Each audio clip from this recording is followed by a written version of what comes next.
안녕하세요. 아내의 림프암을 항암 치료 없이 완전 관리시킨 면역 닥터 서정원 원장입니다. 오늘은 제가 다른 영상을 준비하다 긴급히 주제를 바꿔 이 영상을 준비했습니다. 다른 어떤 정보들보다 암 환자들이 기다려온 정보라는 생각에 빨리 전달해 드리고 싶었습니다. 암 환자분들 중엔 고용량 비타민C 수액 치료를 받으시면서 또 대용량으로 섭취하고 계신 분들이 많으시죠. 그런데 비타민C가 암세포를 죽인다는 구체적 증거를 제시한 논문이 없다거나 임상 2상과 3상을 거치지 않은 것이라며 무시하는 의사들이 많은 것도 아시죠? 사실 대부분의 필수 영양소와 비타민과 미네랄 같은 각종 미량 영양소는 암 치료에 도움이 안 된다며 무시당하고 있습니다. 그런데 놀랍게도 비타민 중에서 폐암 환자 110명을 대상으로 300억 원을 들여 임상시험을 하고 2024년에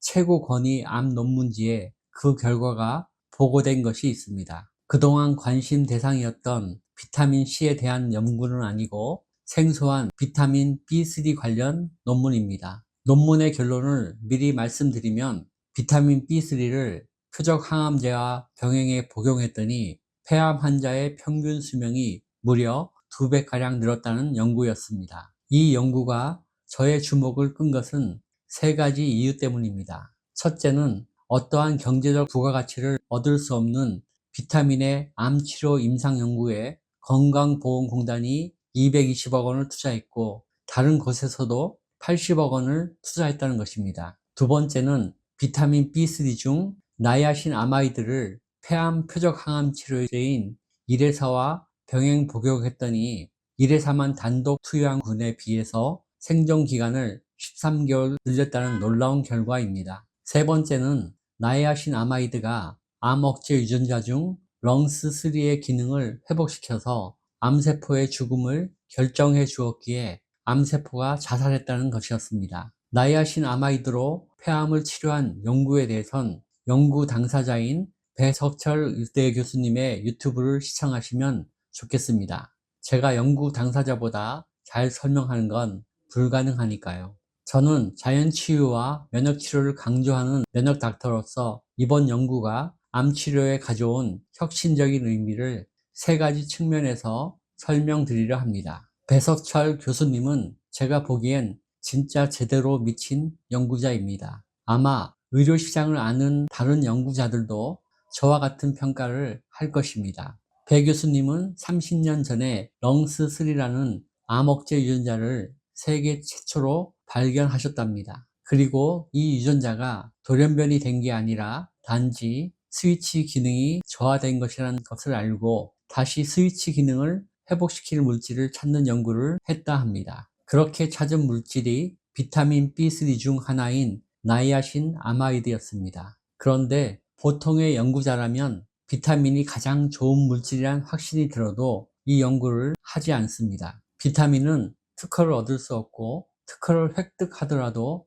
아무런 경제적 혜택이 없기 때문입니다. 그런데 배 교수님은 나이아신 아마이드가 렁스3의 기능을 회복시키면 암세포가 자살한다는 사실을 동물 실험에서 확인한 후부터 줄곧 이 연구를 이어왔습니다. 건강보험공단이 300억 원의 연구 임상 기금 중 220억 원을 투자한 것도 경제 개념에선 미친 투자입니다. 연구가 성공해도 얻을 수 있는 경제적 실익이 전혀 없기 때문입니다. 다행히 이 연구가 성공해서 폐암 환자의 수명을 2배나 늘린다는 결과를 얻었지만 매일 1g씩 섭취하는 비타민의 한 달 섭취 가격은 몇만 원에 불과합니다. 더구나 특허 보장이 안 되는 연구이기에 다른 회사들이 같은 제품을 생산해 판매해도 아무런 제약이 없어 보입니다. 제 생각엔 제약회사라면 이처럼 독점적인 권리가 없고 별 이익도 기대할 수 없는 제품에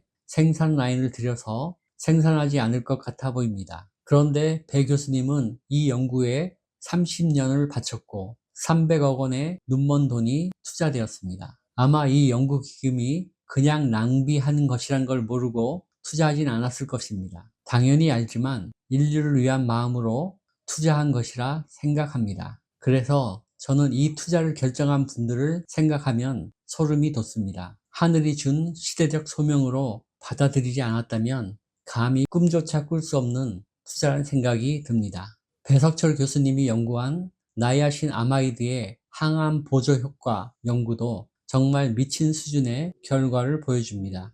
비록 비소세포성 폐암 환자에게 표적항암제인 이레사와 함께 병행 복용하고 얻은 결과이지만 단독 임상 결과가 아니라고 폄하할 수는 없는 엄청난 결과입니다. 우리나라엔 비소세포성 폐암 환자가 정말 많고 암 환자 중 해마다 가장 많은 사망자가 나오고 있습니다. 현실적으로 표적항암제 외엔 마땅한 폐암 치료제가 없습니다. 그런데 이래사의 치료 대상이 되는 폐암 환자도 20에서 30%에 불과합니다. EGFR 돌연변이가 있는 경우 이래사를 투여하는데 처음 치료의 반응률은 60에서 70%가량으로 높은 편이지만 보통 1년이면 내성이 생겨서 사망합니다. 그런데 이래사와 나이아신 아마이드를 함께 복용한 폐암 환자의 평균 생존율이 13개월가량 늘었으니 수명이 2배나 늘어난 셈입니다. 나이아신 아마이드가 고장난 렁스3 암 억제 유전자의 기능을 회복시켰기에 암세포의 자연 사멸이 유도된 것입니다. 한 달 3만원가량의 나이아신 아마이드를 복용하는 것만으로 폐암 환자의 수명을 2배가량 늘린 것이니 정말 기적적인 결과가 나온 것입니다. 아마 건강보험공단 같은 공공기관에서 220억 원이란 막대한 연구기금을 투자한 배경엔 이미 동물 실험을 통해 나이아신 아마이드가 폐암을 없앤다는 사실을 확인했기 때문일 것입니다. 그래서 사람 폐암에서도 같은 결과가 나올 가능성이 높다는 믿음이 있었을 거란 생각을 해봅니다. 미친 투자의 결과가 돈으로는 가치를 매길 수 없는 수십만의 미래 폐암 환자의 목숨을 구해낸 것입니다. 나이아신 아마이드를 복용하는 것만으로 암 억제 유전자의 스위치가 다시 켜지고 암이 사라진다는 것은 암 사이즈 축소와 암 유전자 억제에만 집중하던 종래의 관점을 혁신적으로 바꿔주었습니다. 암 억제 유전자가 제대로 작동한다면 암 사이즈를 줄이려고 독성이 큰 항암제를 사용할 필요가 없다는 의미가 됩니다. 그리고 한 번 암 진단을 받은 암 환자는 영원히 암 환자일 수밖에 없다는 사실을 운명처럼 받아들이게 했던 암 유전자에 대한 무게감이 한결 가벼워졌습니다. 암 유전자가 있어도 암 억제 유전자를 활성화시킬 수 있다면 암세포는 저절로 죽게 된다는 사실을 알게 되었으니까요. 배 교수님은 렁스 1, 2, 3 암 억제 유전자를 발견하는데 모두 관여했다 합니다. 이 중 암 억제 유전자의 존재뿐 아니라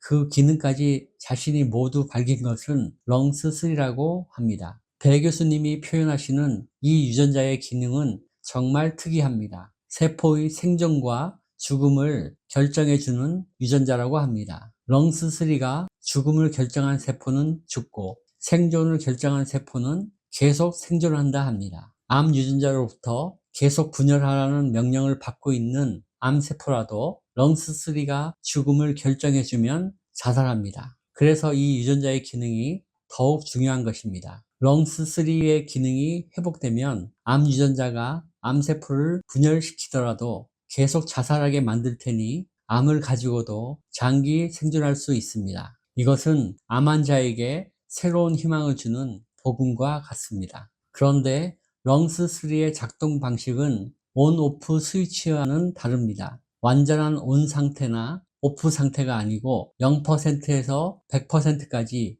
차별적으로 기능한다고 합니다. 만약 이 유전자 기능이 50%가량 저하되었다면 50%의 암세포만 죽고 50%는 살아남을 수 있다고 합니다. 폐암의 경우엔 렁스3의 기능 저하가 암세포 사멸에 100% 관여하기에 렁스3 기능을 회복하는 것만으로 거의 모든 폐암 세포가 죽습니다. 세포의 생존과 죽음을 결정하는 렁스3 유전자는 폐암 외 다른 고형암에도 존재한다고 합니다. 항암 치료에 잘 듣지 않는 췌장암, 간암, 담도암, 위암, 방광암, 후두암의 경우 50에서 70% 정도의 렁스3 유전자 기능 저하가 있다 합니다. 그러니 고형암이 있는 분이라면 나이아신 아마이드 섭취가 상당한 도움이 될 가능성이 높아 보입니다. 이젠 한시바삐 암 종류마다 좋은 표적 항암제가 개발되었으면 좋겠다는 생각이 간절해집니다.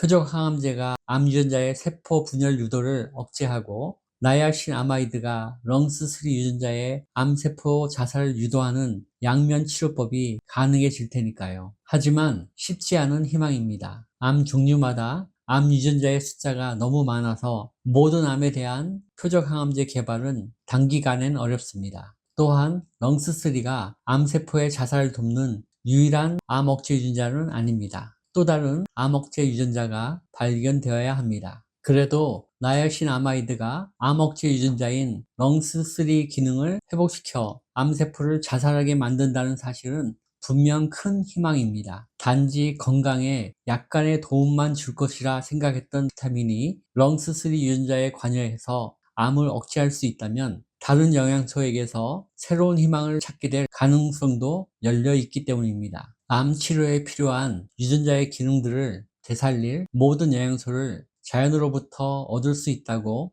저는 굳게 믿고 있습니다. 제가 아내의 림프암을 항암 치료 없이 완치시키고 자가 면역 질환인 쇼그렌 증후군을 약 없이 조절할 수 있는 방법 대부분도 자연으로부터 얻고 있습니다. 아내는 하루 2끼의 생식분말 중심 식사와 몇 가지 영양제를 섭취하고 걷고 충분한 수면을 취하면서 주 1, 2회 면역치료로 건강을 관리하고 있습니다. 모두 독성이 없는 방식만 사용하고 있는데 이제 나이아신 아마이드 하나도 건강 루틴에 추가하려 합니다. 건강과 치유를 위해선 특별한 몇 가지 영양소를 대량 섭취하는 것보다 소량이라도 모든 영양소를 빠짐없이 제공되는 것이 더 중요합니다. 우리 몸 안의 화학 공장은 넘치는 영양소를 주어도 일부만 사용하고 대부분 배출하기 때문입니다. 반대로 부족한 영양소가 하나라도 있으면 엄청 스트레스를 받습니다. 부족한 영양소만큼만 공장을 가동할 수 있기 때문입니다. 그러니 모든 영양소를 빠짐없이 제공해주는 식사가 되도록 노력하셨으면 좋겠습니다.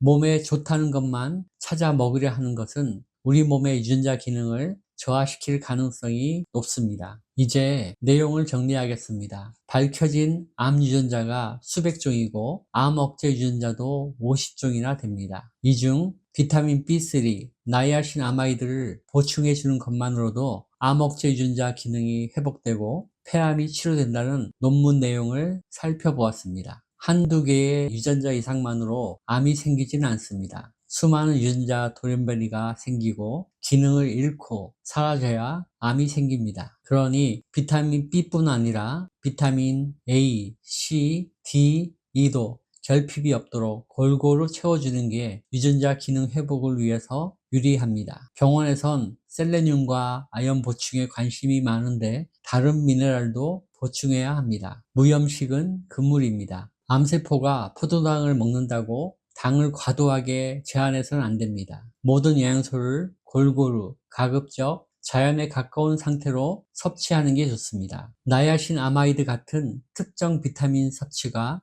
유전자 기능 회복과 암 치료에 중요하다는 걸 이제 알게 되었습니다. 항암과 방사선 치료를 받고 있다면 영양소 결핍은 더 심각해집니다. 표준 치료만 강조하고 영양소 결핍은 무시하는 의사의 말은 믿지 마세요. 앞으로도 암 치료를 위한 의학적 발전은 계속되겠지만 모든 암 유전자에 대한 표적 치료는 현실적으로 어렵습니다. 하지만 영양 균형을 통해서 유전자 기능을 최적화하는 것은 누구나 가능한 실천 방법입니다. 이 연구가 자연 치유의 중요성을 다시 일깨워줍니다. 암 치료는 약보다 일상의 작은 선택에서 시작된다는 걸 말이죠. 영상을 시청해 주셔서 감사합니다. 도움이 되셨다면 좋아요, 구독, 알림 설정 부탁드립니다.